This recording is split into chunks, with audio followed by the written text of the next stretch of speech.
Hello student, आज हम लोग देखेंगे पेपर 13 का पहला चैप्टर का एक लास्ट थ्योरम। मैंने सारा थ्योरम जो चैप्टर 1 में है पेपर 13 के वो सारे को कवर अप कर दिया है। अब ये मेरा एक लास्ट थ्योरम बचा है, ये भी बहुत ही इम्पॉर्टेंट है, जो BBKU और BBUK यूनिवर्सिटी में हर साल देखने को मिलते हैं। ठीक है, तो हम लोग देखते हैं ये थ्योरम है क्या और ये कहना क्या चाहता है और इसका सबसे इजी प्रूफ हम लोग कैसे कर सकते हैं। तो सबसे पहले यहाँ पर कह रहा है कि let X D be a metric space and let X Y Z be any 3 elements of X का, then D of x Y greater equal mod of D of X Z minus D of Z Y. ठीक, कहने का theorem का मतलब यही है कि यहाँ पर वो बोल रहा है कि एक मैट्रिक स्पेस है और उसका कुछ 3 पॉइंट है। ठीक, 3 पॉइंट एक्स वाई जेड, उसमें से 3 पॉइंट लिए गए हैं। देन हम मुझे प्रूफ क्या करना है, और ये तीनों पॉइंट कहाँ से हैं, सेट एक्स के हैं। ठीक, देन हमें प्रूफ करने को कह रहा है कि ऐसा प्रूफ करें कि डिस्टेंस ऑफ एक्स वाई जो होना चाहिए वो बड़ा और बराबर होना चाहिए इसकी डिस्टेंस के डिफरेंस के मॉड के, यानी that means mod of D of X Z minus D of x Y.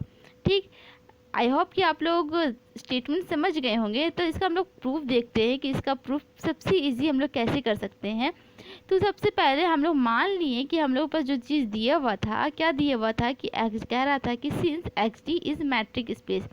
जब हम लोग बोलते हैं कि हाँ मेरे पास कोई सेट है और वो मैट्रिक्स है, जैसे कि मेरे पास एक्स सेट है जो कि वो मैट्रिक्स है, तो इसका मतलब ये मैट्रिक्स है, इसका मतलब वो फोर्थ कंडीशन जो फोर्थ पोस्टुलेट होगा ना, वो चारों पोस्टुलेट को सेटिस्फाई किया होगा, तभी ये मैट्रिक्स कहीं ना कहीं बन रहा है। ठीक ठीक, तो फोर्थ पोस्टुलेट क्या होता था, हम लोग को पता है कि अगर ये मैट्रिक्स है तो सारा प्रॉपर्टीज को होल्ड करेगा। सारा प्रॉपर्टीज में ये भी इनक्वालिटी, ट्रायंगल इनक्वालिटी का भी प्रॉपर्टी आता था, जो कि क्या था कि डी ऑफ एक्स जेड, ये कुछ भी यहाँ पर कोई भी लेंथ लेते हैं, यहाँ पर लेंथ ये एक्स और जेड का लिए हैं। ठीक ना, कि एक्स जेड का जो लेंथ होगा ना, ये लेस देन और इक्वल टू हो जाएगा किसका, एक्स वाई के लेंथ और प्लस जेड वाई के लेंथ के सम का।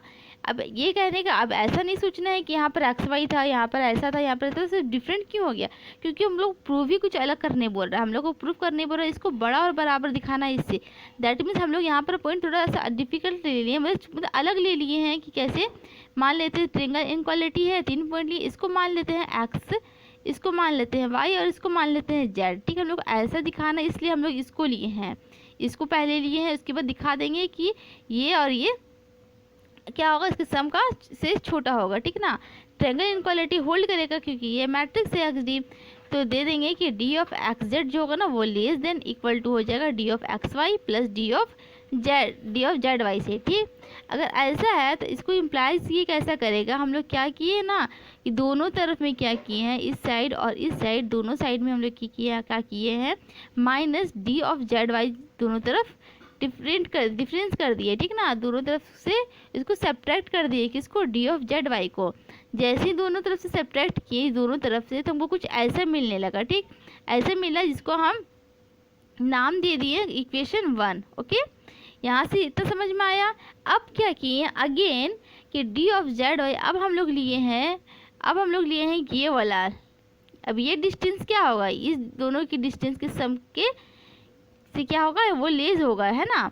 तो हम लोग ऐसा ले लिए हैं कि डी ऑफ एक्स वाई मतलब डी ऑफ जेड वाई जो है वो लेस देन इक्वल्स टू हो जाएगा डी ऑफ एक्स वाई से, या एक्स वाई बोलो या जेड एक्स बोलो या कुछ भी बोलो, पहले ये ले लिए उसके बाद ये वाला ले लिए हैं। ठीक, यहाँ तक समझ में आ गया। अब इसमें क्या किए हैं, अब इसमें दोनों तरफ क्या किया, माइनस एक्स जेड से डिफरेंस कर दिए हैं, D of minus x Z से सब्ट्रैक्ट कर दिए। दैट हम लोग को क्या मिल रहा है, कुछ ऐसे मिल जा रहा है। ठीक, यहाँ तक समझ में आ गया। क्योंकि ऐसा हम लोग क्यों कर रहे हैं, क्योंकि हम लोग यहाँ पर दिखाना, यहाँ पर एक्स जेड और यहाँ पर जेड वाई आना चाहिए। ठीक ना, दोनों तरफ डिफरेंट करने के बाद यहाँ पर और क्या बोला, यहाँ पर मॉड का भी बात कह दिया है ना, मॉड का भी बात कह दिया है, इसलिए हम लोग इसको प्लस माइनस दोनों कंडीशन में दिखाएंगे। आगे देखेंगे तो आप लोगों को शायद समझ में आ जाए क्यों हम लोग ऐसा कर रहे हैं। ठीक, अब क्या किए कि अब जैसे कि इसमें क्या किए, ये पहला वाला था, इसमें क्या किए, इससे अब हम लोग क्या करें, माइनस कॉमन कर देंगे। ठीक, जैसे ही माइनस कॉमन करेंगे ना, ये इसकी तरह दिखने लगेगा। देखिए एक्स जेड है ना, कुछ इसकी तरह दिखने लगेगा। कैसे, जैसे ही माइनस कॉमन कर देंगे तो ये पॉजिटिव हो जाएगा, ये नेगेटिव हो जाएगा और यहाँ पर इनक्वालिटी क्या हो जाएगा, चेंज हो जाएगा। ओके, तो यहाँ पे क्या किया, माइनस से आप इसको माइनस कॉमन बोलिए या माइनस से प्रोडक्ट बोलिए, जो भी बोलिए अपने लैंग्वेज में। तो हम लोग ऐसा किए, तब ऐसे किए तो देखिए हम लोग को क्या मिल जाएगा, ये पॉजिटिव हो जाएगा। जैसे ही माइनस लिए तो जो नेगेटिव था वो पॉजिटिव टर्म में बन गया, जो पॉजिटिव था वो नेगेटिव में बन गया, और यहाँ पर इनक्वालिटी क्या हो गया, चेंज नहीं होगा, क्योंकि हम लोग दोनों तरफ किए हैं ना, दोनों तरफ किए हैं। दैट मीन्स एक बार देख लेते हैं। ठीक, ऐसा था, यहाँ से कॉमन जैसे ही किए तो ये कुछ ऐसा बन गया। ओके,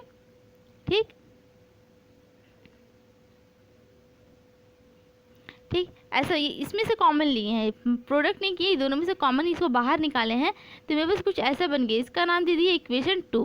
ओके, फ्रॉम 1 एंड 2 से, फ्रॉम 2 मेरा ये बना है, 2 मेरा ये वाला पूरा 2 है। ठीक, और फ्रॉम 1 देखिए, 1 भी देखिए कुछ इसी तरह से है, जिसमें माइनस नहीं आएगा, सेम यही चीज़ आएगा लेकिन माइनस नहीं है ना, सेम यही चीज़ है लेकिन इसमें माइनस नहीं है। ये पॉजिटिव था, ये पॉजिटिव है, इसमें ये नेगेटिव है, लेकिन इक्वेशन 2 में ये नेगेटिव है, ये पॉजिटिव है। दैट मीन्स कहने का मतलब है कि यहाँ पर मॉड का प्रॉपर्टी लग जाएगा। फ्रॉम 1 एंड 2 से देखेंगे कि we have mod of d x of z minus D of x y less than equals to हो जाएगा डी ऑफ एक्स वाई से। दैट इज़ हम लोग कह सकते हैं कि जो इसका डिस्टेंस जो है, दैट मीन्स इसको हम लोग को बड़ा दिखाना था, बड़ा और बराबर दिखाना था, तो हम लोग दिखा दिए, और दिखाना था ये मॉड में है, तो मॉड कहने का मतलब है ये प्लस में और माइनस दोनों में होगा। तो एक बार दिखा दिए कि माइनस के लिए भी होल्ड कर रहा है, और इक्वेशन 1 में दिखाएं कि ये प्लस के लिए भी है, देखिए कि प्लस के लिए भी है। तो ये दोनों से फ्रॉम 1 एंड 2 से हम लोग कह सकते हैं कि डी ऑफ एक्स वाई जो है वो बड़ा और बराबर यानी ग्रेटर एंड इक्वल है mod of D of X Z से minus D of Z Y के डिफरेंस से। ठीक, तो ये मेरा थ्योरम कंप्लीट होता है। अब आने वाले वीडियो में हम लोग कुछ थोड़ा सा डेफिनेशन देखेंगे, छोटे छोटे डेफिनेशन है, जिसे चैप्टर 2 जो पढ़ेंगे। अब हम लोग स्टार्ट करेंगे पेपर 13 का चैप्टर 2, पेपर 13 का चैप्टर 2 हम लोग अब देखेंगे। इसके लिए हम लोग 2-3 डेफिनेशन थोड़ा सा देख लेंगे ताकि इजी हो जाए पेपर 13 का चैप्टर 2 को समझने के लिए। तो मिलते हैं नेक्स्ट वीडियो में।